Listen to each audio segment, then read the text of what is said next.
Bapod police station વિસ્તારમાં senior સિટીઝનને નિશાન બનાવી રિક્ષામાં બેસાડી તેમની નજર ચૂકવી પર્સમાંથી સોનાની વસ્તુઓ અને રોકડ રકમની ચોરી કરનારા 2 આરોપીઓને પોલીસે ઝડપી પાડી મહત્વની સફળતા મેળવી છે.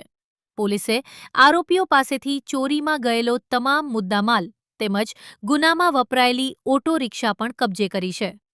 પોલીસ સૂત્રોના જણાવ્યા અનુસાર તારીખ 16 જૂન 2026ના રોજ સવારે આશરે 10 વાગ્યાના અરસામાં ફરિયાદીને રિક્ષામાં બેસાડ્યા બાદ આરોપીઓએ ચાલાકીપૂર્વક પર્સમાંથી સોનાની વસ્તુઓ અને રોકડની ચોરી કરી હતી.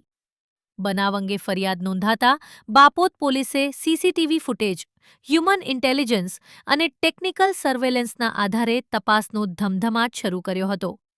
તપાસ દરમિયાન આરોપી કનુભાઈ ભૂપતભાઈ દેવીપૂજક ઉંમર વર્ષ 37 અને પ્રતાપભાઈ પુનાભાઈ દેવીપૂજક ઉંમર વર્ષ 21 બંને રહેવાસી રાજુલા, જિલ્લો અમરેલીની સંડોવણી સામે આવી હતી.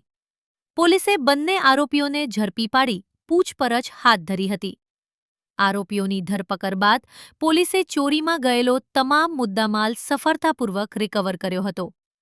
ઉપરાંત ગુનામાં ઉપયોગમાં લેવાયેલી ઓટો રિક્ષા પણ કબજે કરવામાં આવી છે. બાપોદ પોલીસે બંને આરોપીઓ વિરુદ્ધ ગુનો નોંધી વધુ તપાસ અને કાયદેસરની કાર્યવાહી હાથ ધરી છે. પોલીસની આ કામગીરીથી વૃદ્ધ નાગરિકોને નિશાન બનાવતા ગુનેગારોમાં ફફડાટ વ્યાપી ગયો છે.